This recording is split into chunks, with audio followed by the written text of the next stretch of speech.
पुस्तक का नाम क्रांतिकारी भगत सिंह। लेखक सुरेश। चैप्टर 1। पंजाब का जिला लायलपुर, जहाँ वीरों ने जन्म लिया, वहाँ की धरती ने देश को न जाने कितने ऐसे बहादुर लाल दिए जिन्होंने भारत माँ का मस्तक गौरव से ऊंचा कर दिया। लाला लाजपत राय इसी धरती के बेटे थे। गुरु गोविंद सिंह ने जन्म लेकर भारत को एक नए धर्म की शिक्षा दी। इसी लायलपुर के एक गांव बंगा में सिख खानदान रहता था। इसी वंश के सरदार अर्जुन सिंह पैदा हुए थे। अंग्रेजी शासन के दिन थे। गोरी सरकार के खिलाफ एक शब्द भी कहना मौत को खुला आह्वान देना था। लोग अंग्रेज़ों की चाटुकारिता करते थे और यश सम्मान पाते थे, लेकिन सरदार अर्जुन सिंह ऐसा कभी नहीं करते थे। यौवन के आरंभ से ही उनके मन में अंग्रेजी शासन के प्रति घृणा जाग उठी थी। वह चाहते थे कि देश से अंग्रेज़ों का नाम मिटा दे। उनके भाई सरदार बहादुर सिंह और दिलबाग सिंह अंग्रेजी सरकार की जी हजूरी करके खूब धनवान हो गए थे। वे दोनों ही अपने भाई सरदार अर्जुन सिंह को बेवकूफ़ समझते थे और कहते थे कि अर्जुन सिंह एक दिन भीख मांगेगा। जो आदमी वक्त का फ़ायदा न उठा सके वह अंत में ठोकर खाता ही है। लेकिन सरदार अर्जुन सिंह को इन बातों की कोई परवाह नहीं थी। वह देश प्रेम में मतवाले होकर अपना कार्य करते रहे। इन्हीं सरदार अर्जुन सिंह के यहाँ 3 बच्चों का जन्म हुआ। सरदार अर्जुन सिंह ने कर्मानुसार अपने बेटों का नाम इस प्रकार रखा: सरदार किशन सिंह, सरदार अजीत सिंह और सरदार स्वर्ण सिंह। बाप की बहादुरी, देशभक्ति, निडरता, स्पष्टवादिता इन लड़कों में भी कूट कूट कर भरी थी और सरदार अर्जुन सिंह को लगा कि उनकी तपस्या पूरी हो गई, क्योंकि उन्होंने चाहा था कि भले ही उन्हें इतना भी धन न मिले कि अपने परिवार का भरण पोषण ढंग से कर सके, लेकिन उनके जो पुत्र हों वे ऐसे हों जो उनका नाम ऊंचा कर सके, जिन्हें इंगित कर वह गर्व से कह सके, ये मेरे पुत्र हैं जिन्होंने देश के लिए अपनी जानें कुर्बान की। ईश्वर ने उनकी आत्मा की पुकार सुन ली थी और उनके तीनों पुत्र उन्हीं के अनुरूप थे। 1904 और 1905 का वर्ष भारत के इतिहास में नया मोड़ लेकर आया था।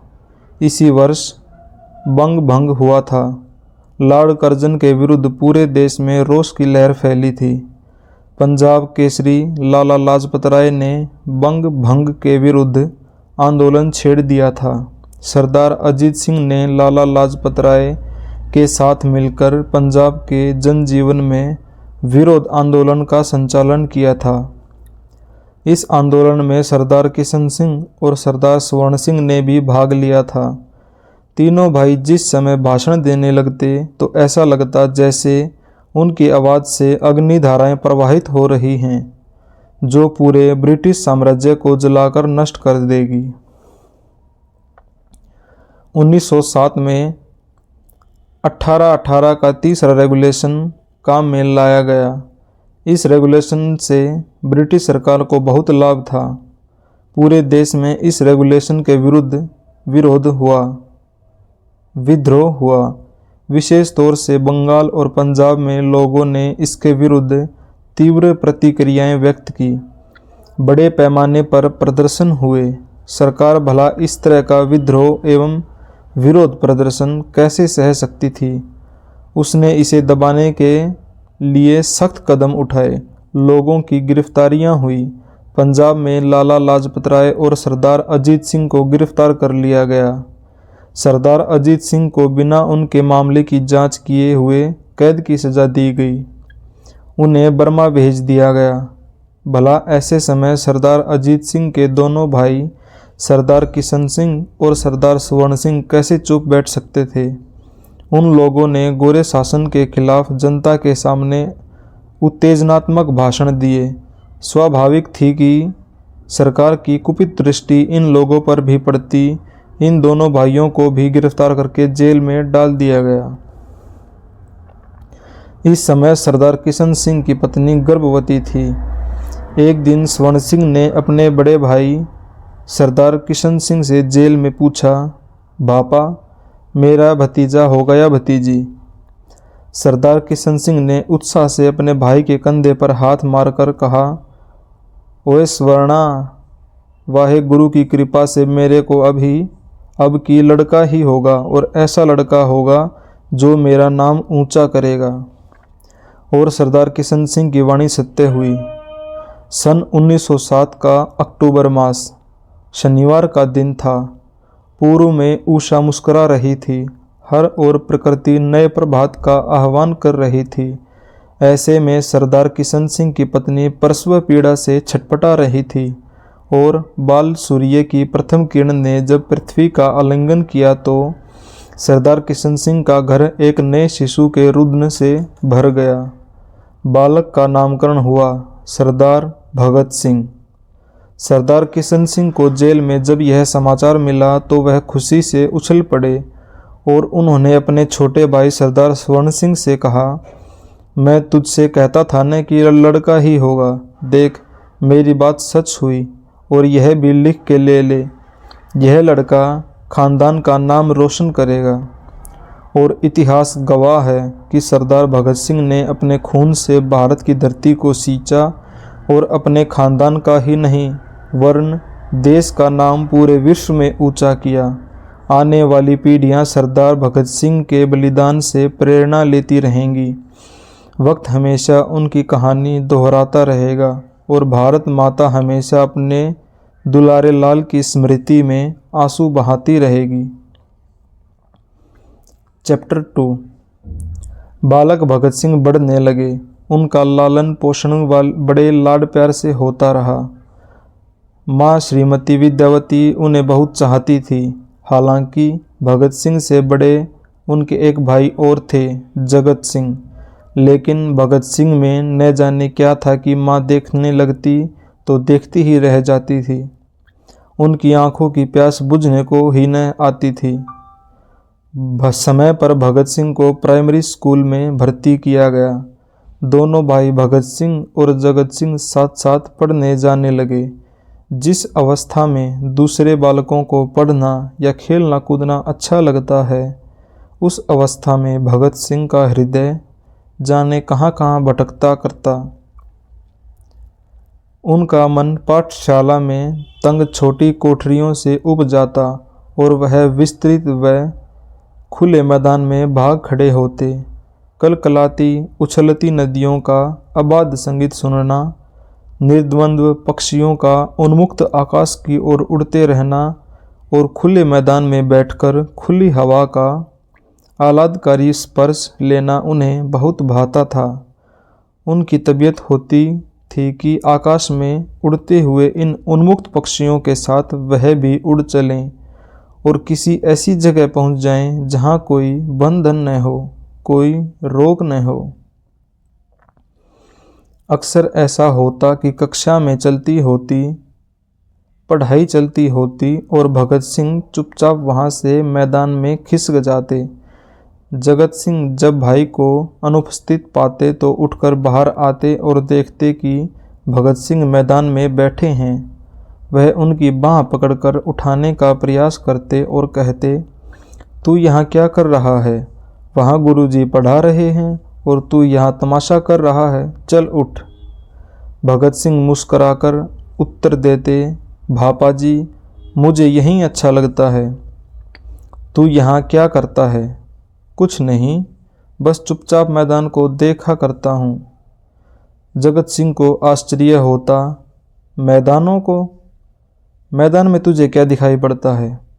भगत सिंह मुस्कराते, दिखाई तो कुछ भी नहीं पड़ता भापा जी, यह जरूर लगता है कि इस खुले और आज़ाद मैदान की तरह मैं भी आज़ाद हो जाऊं।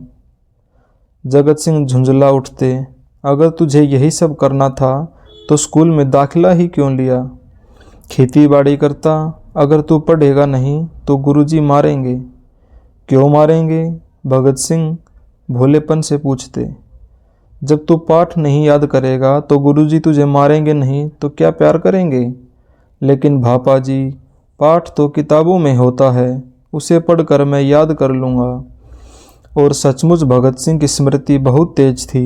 वह हमेशा एक बार पढ़कर पूरा पाठ कंठस्थ कर लेते थे। भगत सिंह बढ़ते गए, उनकी विशेषताएं मुखर होती गई। अन्य बालकों की अपेक्षा वह बहुत अधिक साहसी, निडर और स्पष्ट वक्ता थे।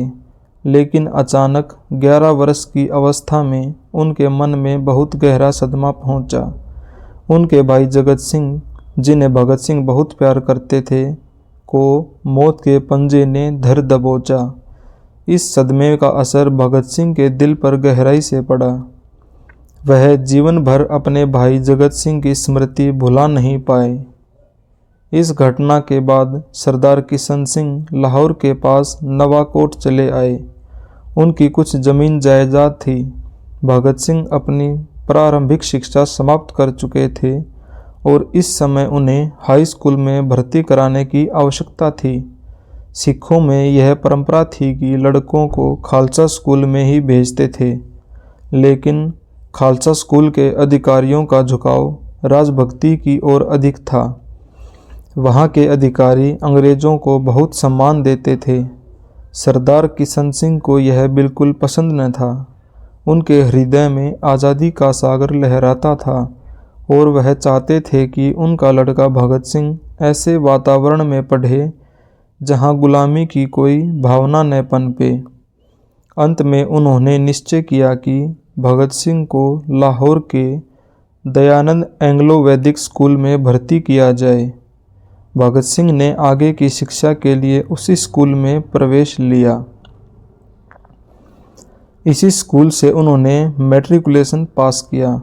इसके बाद भगत सिंह नेशनल कॉलेज लाहौर में पढ़ने लगे। कॉलेज में प्रसिद्ध क्रांतिकारी सुखदेव और यशपाल से उनकी मित्रता हुई और आगे चलकर ये तीनों ही अंतरंग मित्र बन गए। क्रांतिकारी जीवन में इन तीनों ही व्यक्तियों ने जो अभूतपूर्व कार्य किया, वह भारतीय इतिहास में अमर बनकर रह गया है।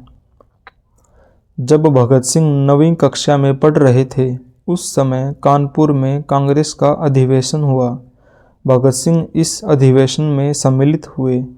उनके मन में यहीं से देशभक्ति की भावना पनपने लगी। उनकी अवस्था 14 वर्ष की भी नहीं हुई थी। अभी उनके खेलने खाने के दिन थे। लेकिन जिस बाप के वह पुत्र थे, वह आज़ाद जीवन व्यतीत करते आए थे। भगत सिंह का पूरा खानदान देशभक्ति के रस में सरोबार था। इसीलिए इतनी अल्पायु में ही भगत सिंह ने दिल दिमाग पर आज़ादी का नशा छाया और वह देश सेवा के सपने देखने लगे। उन्होंने बड़े उत्साह से पंजाब की क्रांतिकारी संस्थाओं में भाग लेना शुरू किया। लेकिन जाने क्यों उन्हें यह बिल्कुल पसंद नहीं था कि गोरे शासक निशस्त्र निरीह भारतीय जनता पर आक्रमण करें, उन पर गोलियां बरसाएं, उन पर लाठी प्रहार करें और बदले में भारतीय जनता मुख प्रदर्शन करे, नारे लगाए और असहयोग आंदोलन करे। वह इस बात में विश्वास रखते थे कि खून का बदला खून होना चाहिए। अगर अंग्रेज अनेक प्रकार से भारतीय जनता के साथ अमानवीय व्यवहार करते हैं, तो उसके बदले में भारतीयों को भी उनके रक्त की होली खेलनी चाहिए।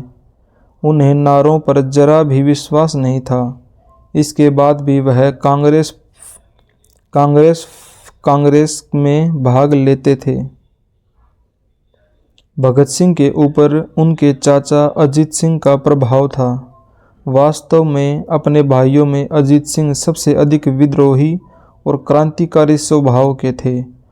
उनके भारत में अपने स्वभाव के अनुरूप वातावरण न मिला, इसलिए वह विदेश चले गए थे। वहीं रहकर उन्होंने भारत में क्रांति करने की चेष्टा की थी। उस समय तक जेल में तपस्या करके आत्मिक शक्ति द्वारा स्वराज्य प्राप्त कर लेने के गांधीवादी सिद्धांत का विकास नहीं हो पाया था। इसलिए सरदार अजीत सिंह पुलिस के हाथ पकड़कर जेल में सड़ते रहने के बजाय फरार होकर अपना काम करते रहे।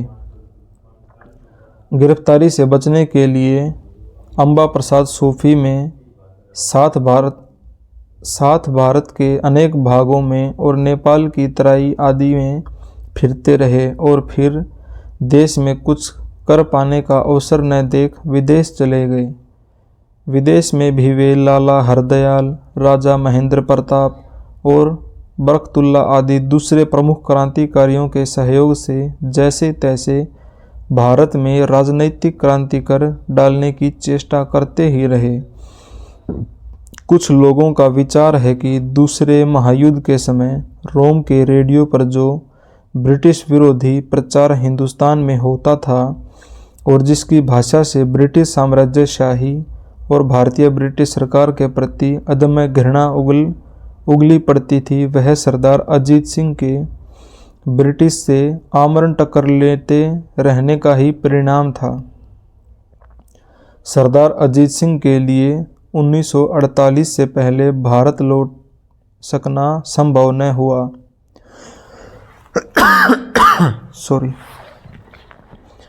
जिस समय वे लौटे अत्यंत वृद्ध और निरंतर संघर्ष से जीर्ण हो चुके थे। शीघ्र ही उनका देहांत हो गया। भगत सिंह के ऊपर अपने चाचा अजीत सिंह का बहुत प्रभाव पड़ा था। वह भारत से संपूर्ण ब्रिटिश शासन को समाप्त कर देने के सपने देखा करते थे। इसलिए वह कांग्रेस पार्टी की कार्यवाहियों में भाग लेते थे। हालांकि उन्हें इस तरह ठंडी कार्यवाही बिल्कुल पसंद न थी और वे कुछ ऐसा चाहते थे जिसमें कुछ विद्रोह करने का अवसर मिले, लेकिन रास्ता निकल नहीं रहा था। भगत सिंह के पिताजी सरदार किशन सिंह भी वैसे तो विचारों से देशभक्त थे और चाहते थे कि गोरे शासक भारत को आज़ाद करें, लेकिन उन्हें यह पसंद न था कि उनका लड़का भगत सिंह केवल देशभक्ति के ही गीत गाए। वह चाहते थे कि देशभक्ति के साथ ही भगत सिंह घर परिवार की जिम्मेदारियां भी समझे और पढ़ लिखकर उनके कार्य में सहयोग दे। लेकिन भगत सिंह के ऊपर इन बातों का कोई प्रभाव न पड़ा। उनके मन में प्रारंभ से ही क्रांति की आग जल उठी थी और वह इससे विमुख नहीं होना चाहते थे। उनके पिताजी अक्सर उन्हें इसके लिए डांटते फटकारते, लेकिन भगत सिंह के ऊपर इसका कोई असर नहीं होता था। एक तो चाचा अजीत सिंह के व्यक्तित्व पर स्पष्ट असर था ही, उसके साथ ही साथ इनकी शिक्षा नेशनल कॉलेज लाहौर में हुई। कॉलेज का पूरा वातावरण देशभक्ति से प्रभावित था। उसका स्पष्ट असर भगत सिंह के विचार और व्यवहार में हुआ और उनकी क्रांतिकारी प्रवृत्तियां उग्र होती चली गई। पंजाब नेशनल कॉलेज के वातावरण में राजनीतिक प्रवृत्तियों को छिपाने की आवश्यकता नहीं थी। इस कॉलेज की स्थापना का उद्देश्य ही कांग्रेस के कार्यक्रम द्वारा स्वराज्य प्राप्ति के लिए काम करने वाले योग्य कार्यकर्ता तैयार करना था। परंतु तभी विद्यार्थियों ने कांग्रेस के कार्य में जीवन उत्सर्ग करने की प्रतिज्ञा कर ली हो, यह बात भी नहीं थी। लाला लाजपत राय का उद्देश्य इस कॉलेज को स्थापित करने में यही था कि युवकों में देशभक्ति की भावना पनपे। यहाँ का वातावरण सरकारी यूनिवर्सिटी के कॉलेजों से भिन्न था। दूसरे कॉलेजों में साधारणतः शिक्षा पाने और परीक्षा पास करने का उद्देश्य कल्पना में निश्चित कोई नौकरी पाना रहता। नेशनल कॉलेज में यह बात नहीं थी। यहाँ शिक्षा का उद्देश्य साधारणतः अध्ययन ही था। शौक और फैशन की वैसी लगन और प्रतिद्वंदिता नहीं थी जैसी कि दूसरे कॉलेजों में रहती है। इस विषय में दृष्टिकोण सामान्य था। विद्यार्थी प्राय बिना टिप टाप के ही रहते थे। खद्दर की और प्रवृत्ति जरूर थी, परंतु मशीन का कपड़ा भी चल जाता था। गांधी आश्रम जैसी प्रवृत्ति नहीं थी, अर्थात कम से कम कपड़ों में निर्वाह करने, सब काम अपने हाथ से करने और भोजन में बगैर पके शाक खाने को महत्व दिया जाता था। प्रार्थना और संध्या के लिए कोई अनुशासन नहीं था। भगत सिंह को नेशनल कॉलेज का वातावरण बहुत अच्छा लगा। कुछ दिनों बाद उनकी मित्रता यशपाल और सुखदेव से हुई और यह मित्रता घनिष्ठ होती चली गई। भगत सिंह वैसे तो पढ़ने में बहुत तेज थे, लेकिन उनका दिमाग पढ़ाई से ज़्यादा आंदोलनों की ओर लगा रहता। वैसे उनका स्वभाव बहुत हंसमुख था और अपने साथियों के से अक्सर मजाक किया करते। भारतीय इतिहास के अध्यापक थे प्रोफेसर सौंधी। वह हमेशा लेक्चर देते समय ऊँघ जाते थे। कॉलेज के लड़के अक्सर उनका मजाक बनाया करते थे। कॉलेज में शरारती लड़कों का एक गुट था, उसमें भगत सिंह भी सम्मिलित थे। अक्सर प्रोफेसर सौंधी की क्लास में लड़के अप्रासंगिक प्रश्न करके उन्हें परेशान करते।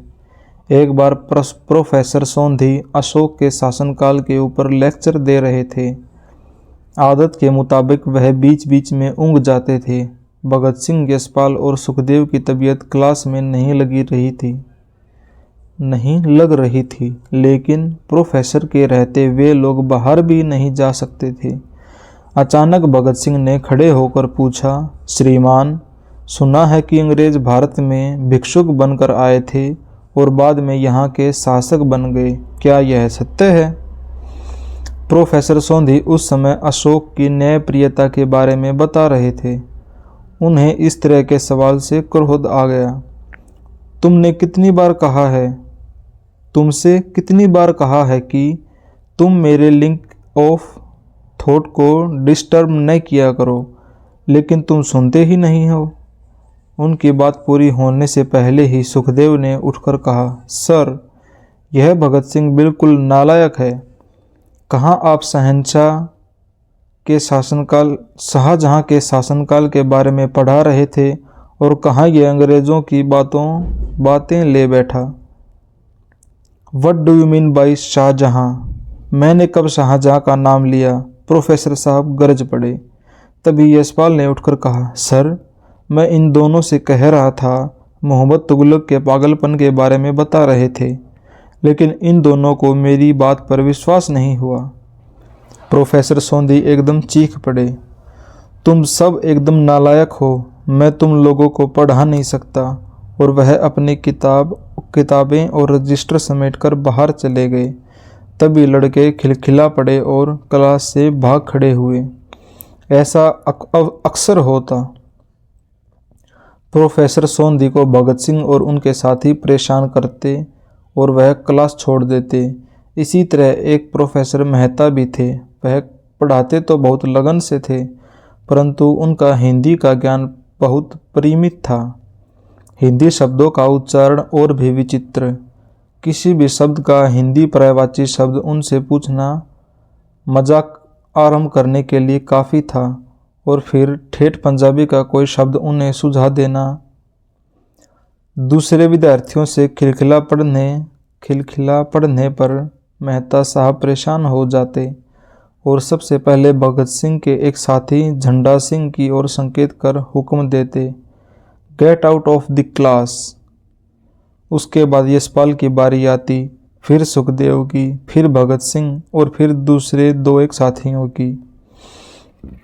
इसी तरह दिन बीत रहे थे। सरदार किशन सिंह देख रहे थे कि उनके लड़के भगत सिंह का दिल घर की चारदीवारी में बिल्कुल भी नहीं लगता था और वह किसी तरह की जिम्मेदारी भी नहीं समझते थे। एक दिन रात में भगत सिंह देरी से घर लौटे।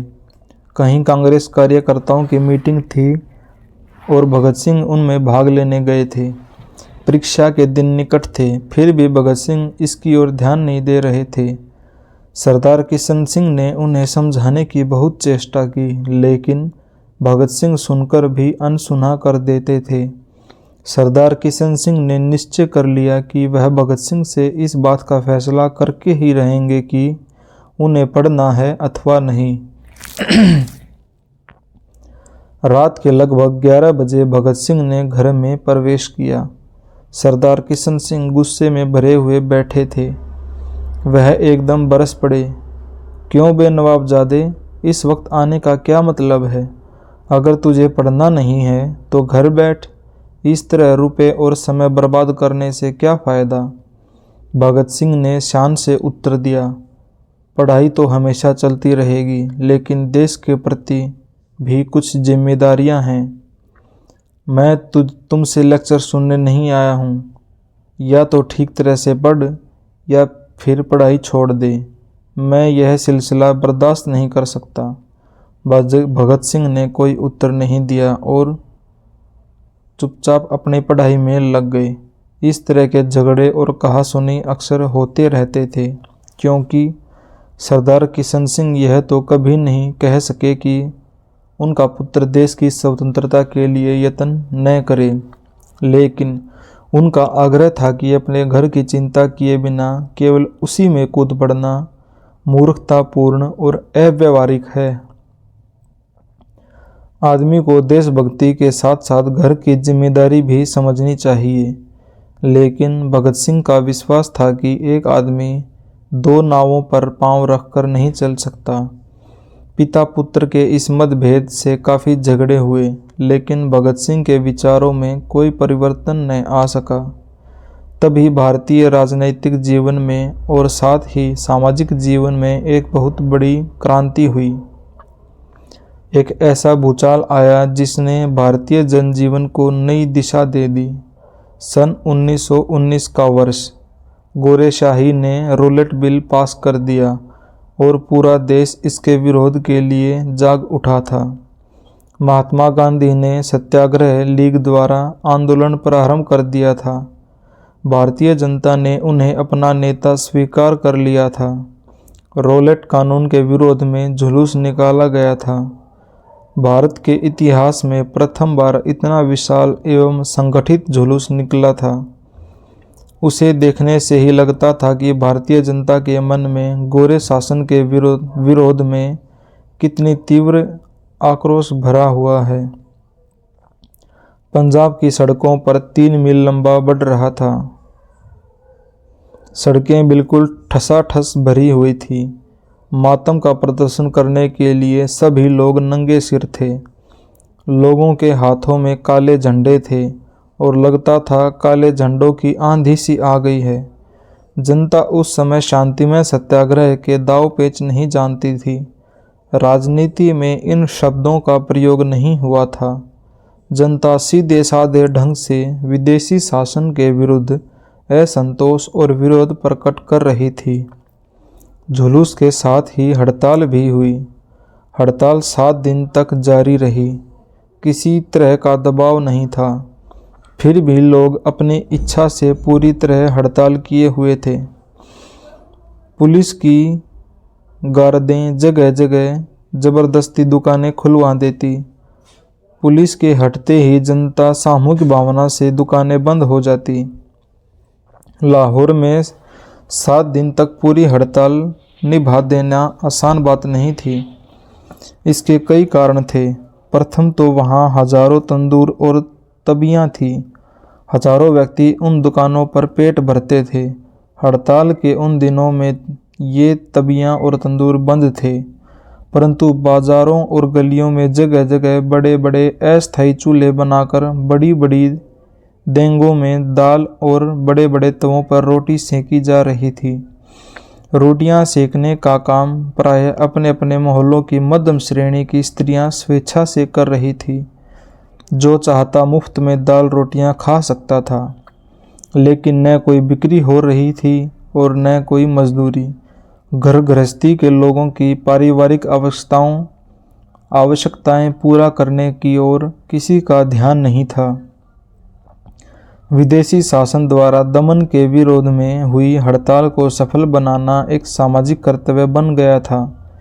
जगह जगह भीड़ की टुकड़ियां रूलेट कानून का सियापा करती फिर रही थी। हाय हाय रोलेट बिल, हाय हाय रोलेट बिल। जगह जगह सम्राट जॉर्ज की अर्थियां जलाई जा रही थी।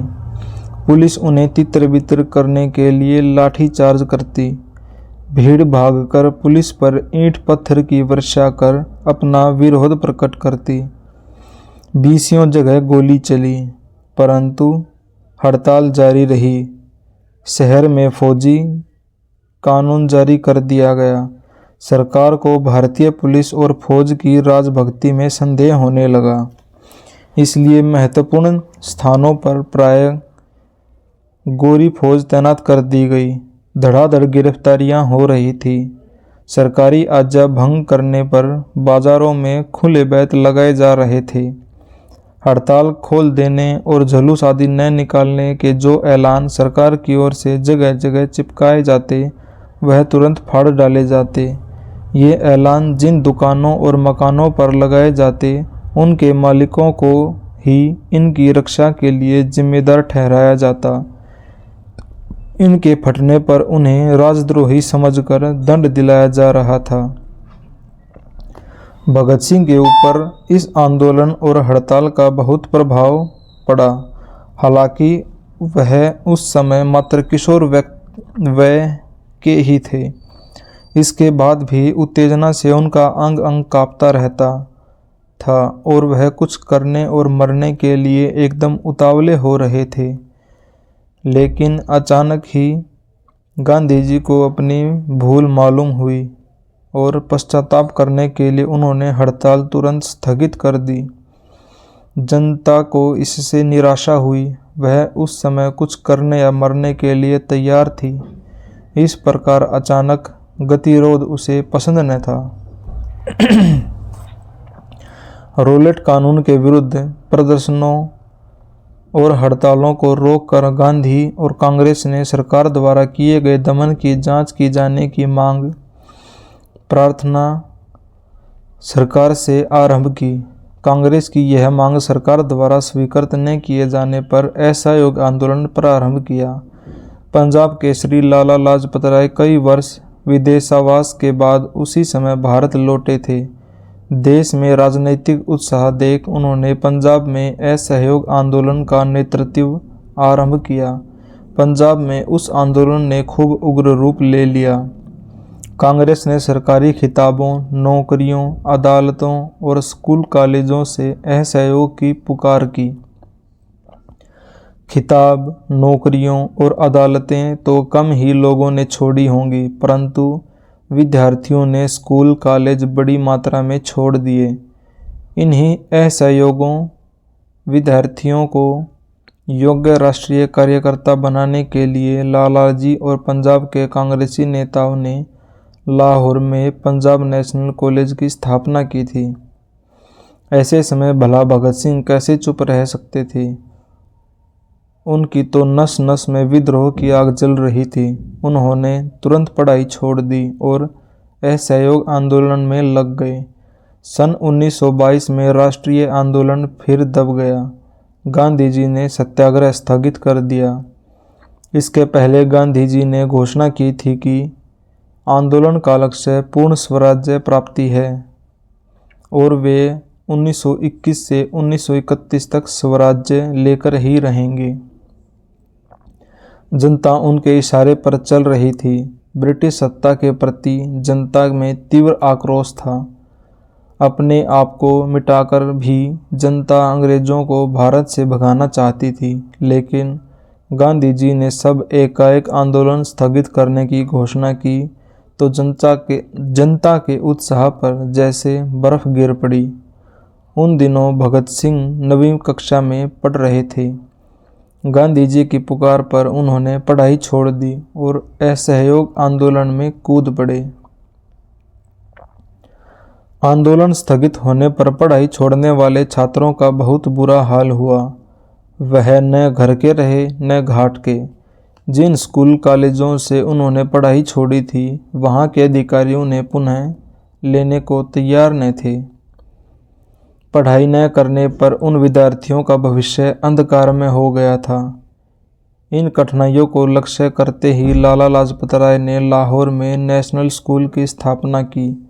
पहला उद्देश्य तो यह था कि जिन विद्यार्थियों ने अपनी पढ़ाई छोड़कर असहयोग आंदोलन में भाग लिया था, उनका जीवन नष्ट न हो, वे पढ़ सकें। दूसरा उद्देश्य यह था कि नेशनल कॉलेज के माध्यम से स्वतंत्रता संग्राम के लिए कर्मठ सेनानी तैयार किए जाएं। भगत सिंह की किशोरावस्था थी।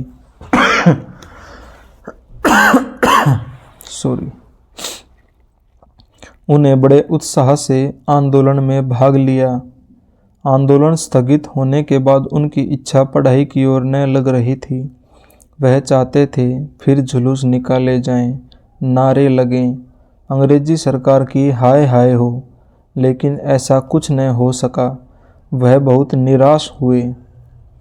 उस समय गुरुद्वारा आंदोलन सांप्रदायिक क्षेत्र में ही सीमित था और उसका उद्देश्य गुरुद्वारों से अनाचार दूर करना था, परंतु इसकी भावना उग्र सुधारवादी और अपने सीमित क्षेत्र में क्रांतिकारी थी। यह गुरुद्वारे कुछ महंतों की पैतृक और वैयक्तिक संपत्ति के रूप में चल रहे थे। गुरुद्वारों में भेंट के रूप में आने वाली लाखों की संपत्ति और गुरुद्वारों से जुड़ी हुई जागीरों की आय इन महंतों की व्यक्तिगत या पारिवारिक आमदनी समझी जाती थी। इन महंतों के स्वामित्व में यह गुरुद्वारे तमाशबीनी और व्यभिचार के अड्डे बन चुके थे। गुरुद्वारा आंदोलन का उद्देश्य इन मंदिरों को महंतों की पैतृक और व्यक्तिगत संपत्ति न रहने देकर संप्रदाय की सामाजिक संपत्ति बना देना और इन गुरुद्वारों तथा इनकी आमदनी खर्च का प्रबंध निर्वाचित पंचायतों द्वारा करना था। सरकार मंदिरों की संपत्ति के समाजीकरण के विरुद्ध संपत्ति पर महंतों के पैतृक स्वामित्व व अधिकार की रक्षा के पक्ष में थी। सुधार चाहने वाली सिख जनता ने यह आंदोलन सत्याग्रह के रूप में चलाया। सिखों ने निशस्त्र जत्थे गुरुओं की वाणी का पाठ करते हुए इन मंदिरों और मठों पर सामाजिक अधिकार कायम करने के लिए जाते थे। महंतों ने पालतू गुंडे और पुलिस की बड़ी बड़ी गार्डें इन निशस्त्र स्वयंसेवकों पर लाठियों की अंधाधुंध बौछार करते थे। कई जगह गोली चली। प्राय मंदिरों की जमीन खून से रंग जाती थी। मूर्छित होकर गिर पड़े स्वयंसेवक जेलों में बंद कर दिए जाते थे। गुरुद्वारा आंदोलन संघर्ष का अनुमान ननकाना साहब के उदाहरण से ही किया जा सकता है। इस मंदिर पर अधिकार करने के लिए लगभग 200 स्वयंसेवकों की जानें गई। सिखों के इस गुरुद्वारा सुधार आंदोलन के सामने सरकार को परास्त हो जाना पड़ा, क्योंकि सिखों के सौभाग्य से इस आंदोलन को स्थगित कर देने वाला कोई व्यक्ति न था। भगत सिंह की रगों में जवानी का जोश था, खून में उबाल था। गांधी जी का आंदोलन स्थगित हो चुका था, लेकिन भगत सिंह का उत्साह ठंडा नहीं हो रहा था। वह निष्क्रिय नहीं बैठना चाहते थे, वह बेहद उतावले हो रहे थे।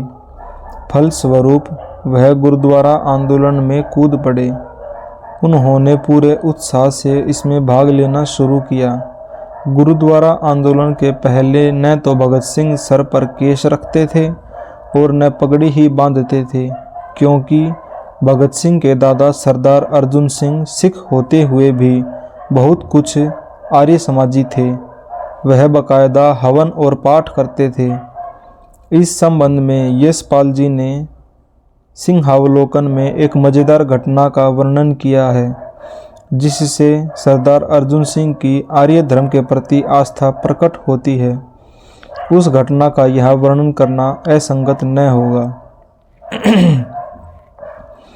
सन 1925 के जाड़ों की बात है। सरदार किशन सिंह जी एक इंश्योरेंस कंपनी की एजेंसी कर रहे थे। उनका दफ्तर लाहौर में लुहारी दरवाजे के भीतर बाजार में 2 मंजिले पर था। जब यह मकान मौजूद था तो भगत सिंह के साथियों को दूसरा मकान किराए पर लेने की ज़रूरत क्या थी। उस समय जोरू जाता किसी के था ही नहीं। सरदार किशन सिंह एजेंसी तो जरूर लिए थे, परंतु उन दिनों उनकी रुचि खेती और दूध विक्रय की ओर ही अधिक थी। वे प्राय सांडा गांव में ही रहते। एजेंसी का दफ्तर हम लोगों के लिए आराम का डेरा बना हुआ था। मैं उन दिनों लाहौर में नेशनल स्कूल में पढ़ रहा था। नेशनल कॉलेज समाप्त होकर केवल नेशनल हाई स्कूल ही रह गया था। भगत सिंह अनिच्छा से थोड़ा बहुत समय घर के कारोबार में लगाता शेष समय पढ़ता और संगठन के लिए भूमि तैयार करने में लगा रहता। सुखदेव कभी लायलपुर अपने घर चला जाता। वहाँ उनके परिवार ने आटे की एक चक्की लगवा दी थी। लाहौर आता तो भगत सिंह के साथ ही बना रहता। हमारे सहपाठी झंडा सिंह और जयदेव गुप्ता भी वहीं थे। झंडा सिंह गांधी गदर भंडार खद्दर भंडार में काम कर रहा था और उसी में जुटा रहा। जयदेव गुप्ता सरदार जी के बीमे के काम में सहयोग दे रहा था।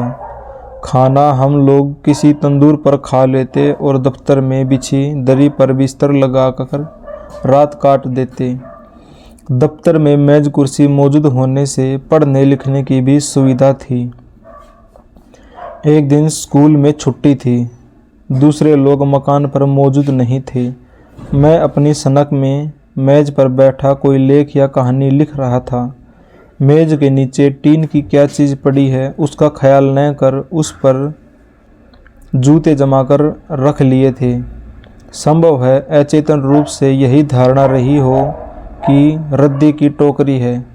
लिखते समय विचारों को ठेलने के लिए मेज के नीचे उस टीन की चीज़ को जूते से ऐड दिए जा रहा था। जीने पर भारी कदमों से धम धम करते हुए एक वृद्ध सिख सज्जन अपने